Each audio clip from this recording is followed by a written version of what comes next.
the discussion of rescue with firefighters is kind of repulsive to me, because tactics keep firefighters from having to be rescued. I mean, I went to, there's like a couple of my guys here, 30,000 fires, I think. I don't ever remember rescuing a firefighter. I remember helping one out by gravity, but I don't.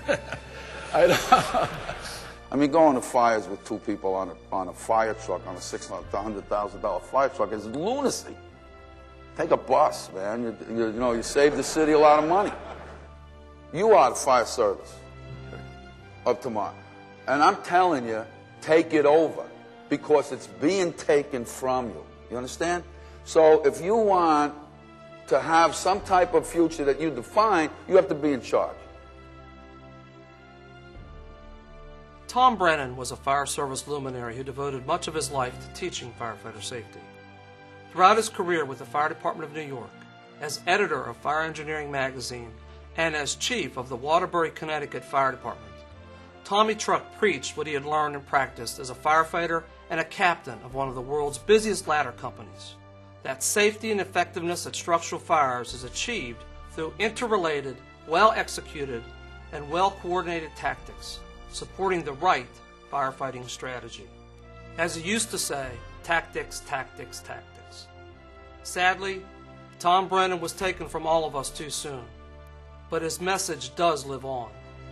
This video will share excerpts from Tom Brennan's extensive body of writing on fireground safety. As I read them, please reflect on how they relate to you and your department. Let's all recommit ourselves to fireground safety and ensuring that everyone goes home. I believe we are causing or allowing the deaths of firefighters at an alarmingly greater rate than ever before. We're killing and injuring more people who are better protected than at any time in our history, and who are going to fewer fires. I think the answer is in tactics. We just don't make the building behave. Flashover.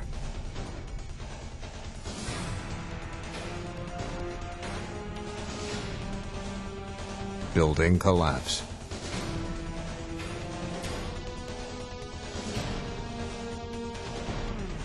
In the last 10 years, 600 firefighters have died on the fire ground in the line of duty. Backdraft.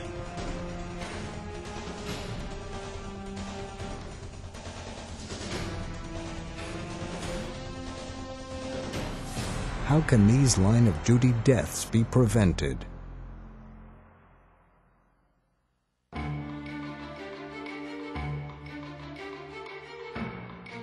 Leaders are not necessarily those formal leaders or the chiefs of department, but those leaders could be everywhere. That's the captain of your company, it's the engineer of your company, it's the firefighter of your company. And if we allow firefighters to stop unsafe acts, then we have created a leader and we are going to reduce the line of duty deaths. It's very difficult sometimes as a company officer to manage aggressive behavior in firefighting, because firefighting itself is an aggressive task. It calls you to move very fast and to think very quick. So through training, again, we must reiterate the whole safety idea, making sure that the right equipment is being used for the task. And as a company officer, I have to reiterate that on a daily basis. Company officers have got to be the role model. They have got to be willing to take the steps necessary all the time, knowing that it's the important thing to do. Folks will follow their lead. Folks will just absolutely do what the company officer expects. If the company officer doesn't buckle a seatbelt, the members aren't going to buckle a seatbelt. As a company officer, one of the things I always tell people, get your people together before they get too spread out, right as soon as you pull up, and grab them all by the shoulders if you have to, and tell them, hey, this is a building where there's no life hazard. I want you all coming home in one piece. So don't go getting yourselves crazy here. There's no life hazard here.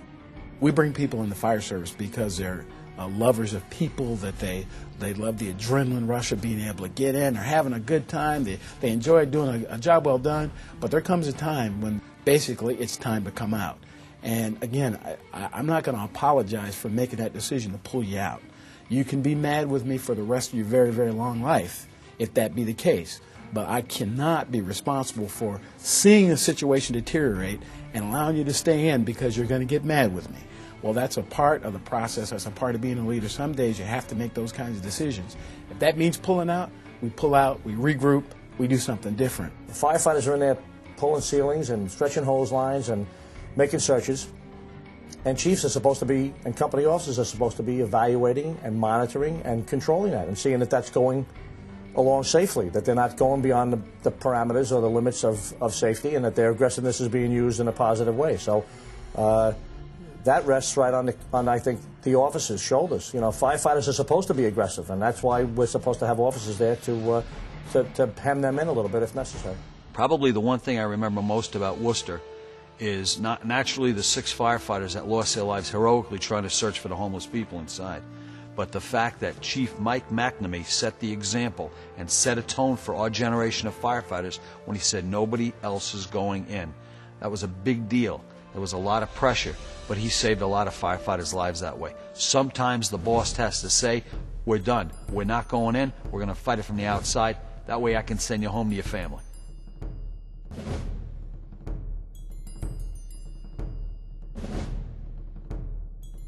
In the case of fireground trauma and death, lack of basics is almost always the killer.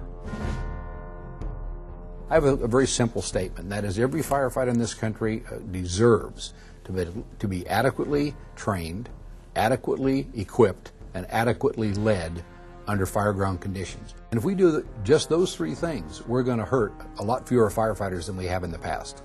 The keys to keeping firefighters prepared and safe to perform and respond in an emergency situation is training, and more training. And it also has to be a part of an incentive in terms of career advancement, so that if they have been practicing, if they have a safe history of practicing safe procedures, that would be a part of whether or not their career is allowed to advance to the next level. So I think training and career advancement is the key. You cannot compensate for incompetence, and I don't care at what level of the organization it's occurring. So I think we have to look at it from the standpoint of we've got to deal with competent people. If we have competent people, then probably perhaps the most critical aspect of safety on the fireground is the level of awareness and focus of the people who are there. The impact of our firefighter standards and training in New York State has dramatically reduced the amount of injuries we're seeing, and hopefully it'll eventually lessen our line of duty deaths. We've implemented a training program statewide that is geared for everybody, volunteer and career. We train them all alike, and it's back to the basics training, all skills oriented. Make sure that they know the basic skills, make sure that they perform adequately before we return them back to the chief and say, yeah, this guy's prepared to be a firefighter. And know when we get them done, we complete Proby training class, we graduate the students, they're still not ready to be a line firefighter by themselves. They're still going to need guidance and someone to make sure that they do the right thing and use their training wisely. There's an old joke about how do you get to Carnegie Hall, and the answer was practice, practice, practice. And to me, that's the same in the fire field. Whether it's a task, whether it's a tactical operation, there's only one way to get good at it, and that is to practice it.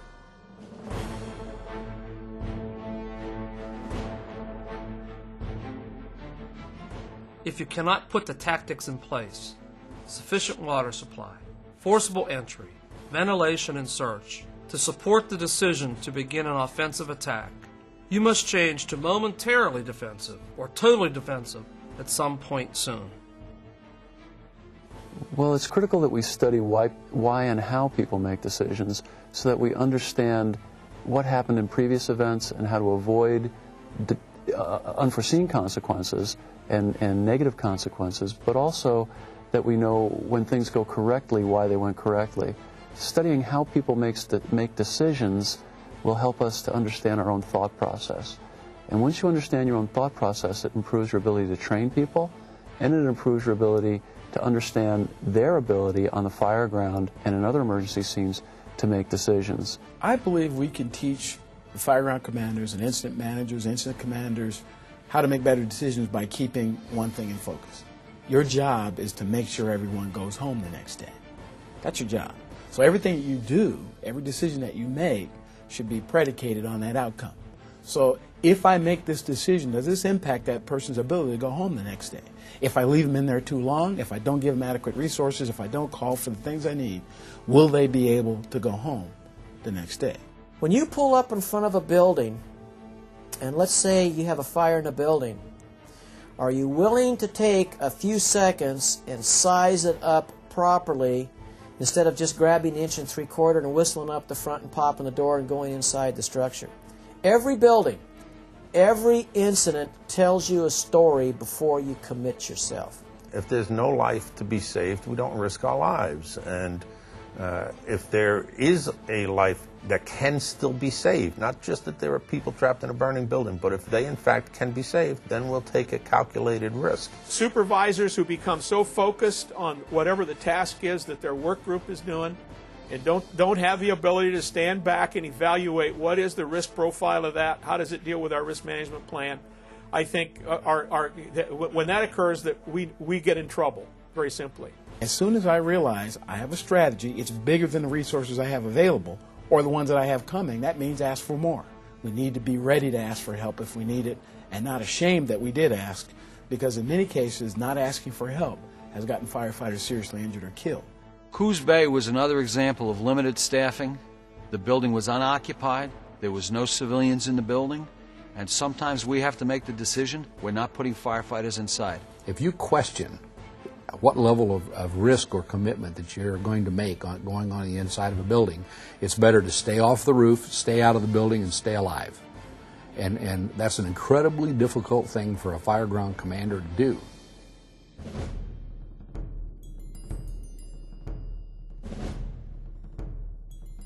Yes, we are in a risky business, but supported by training, knowledge, and understanding, we will not be surprised by situations as often. We take calculated risks based on analysis. We are professionals.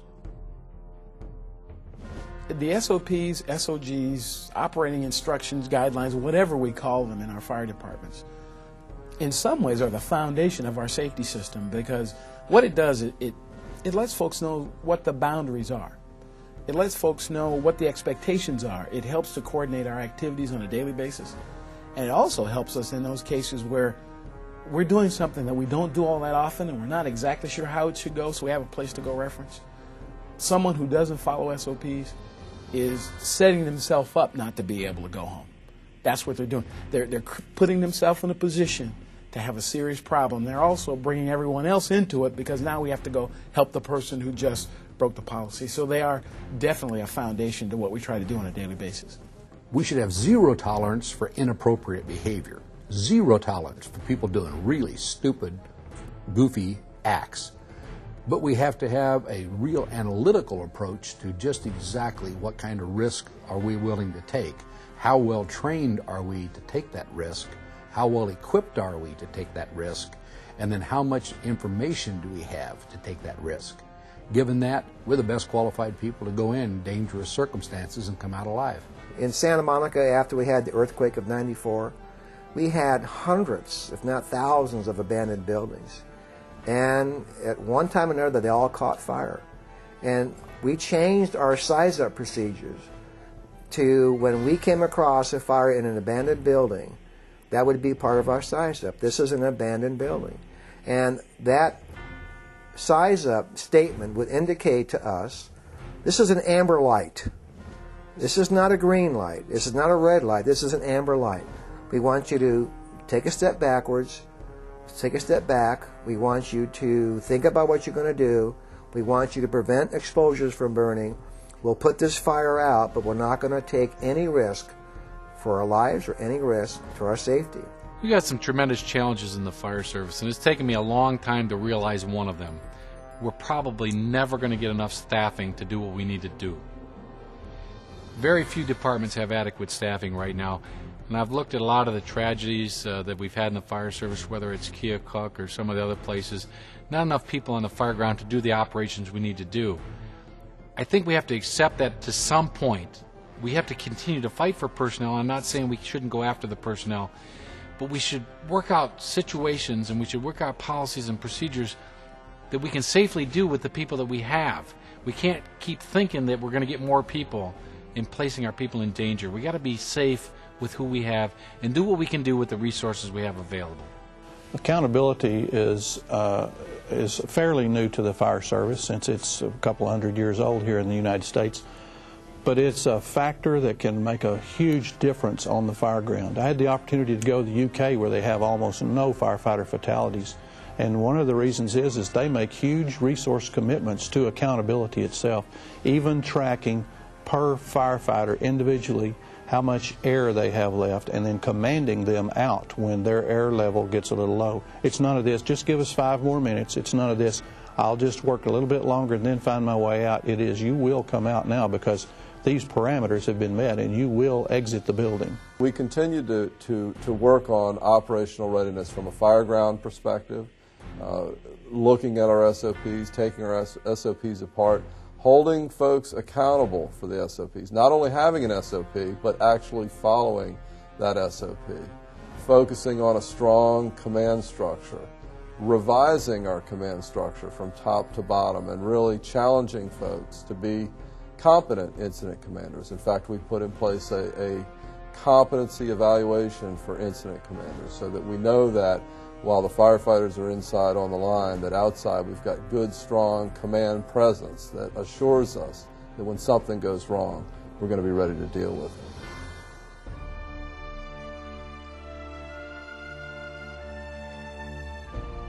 Remember, it is your constant responsibility to know where the fire is, where you are, and where out is all the time. As we looked at personal responsibility, we looked at the International Association of Fire Chiefs program on crew resource management. Crew resource management encourages the other members of the crew to speak up, to say, I have a problem with this roof, to say, I have a problem with this situation or that situation, to take responsibility, that they are encouraged and expected to provide input so that the decision-making can be fully informed decision-making. What I would have to ask each one of you is do you know your job? And I'm talking about, do you know your job well enough and safe enough that when you go to an incident, you don't have to think about the basics. They're already automatic. I don't know how a firefighter could remain in this profession without seeking to advance himself. For one reason, this is about self-preservation. Your tactical skills determine the likelihood of your survival. If you just want to go and ride on a fire truck and wander around on a fire ground aimlessly, you're looking to get yourself hurt. If you want to know how to do things right, it's to do a better job, but it's also to keep yourself safe. So the two go hand in hand in my book. Flashovers don't kill firefighters. Building collapses don't kill firefighters. Backdrafts don't kill firefighters. 5 root causes do. Ineffective leadership. Lack of preparedness. Poor decision-making. Ineffective policies and procedures. Lack of personal responsibility. Tom Brennan responded to 30,000 fires without a line-of-duty death. Most fireground deaths are preventable. It's up to you. Evaluate risks. Be prepared. Stay aware. Stay together, so everyone goes home.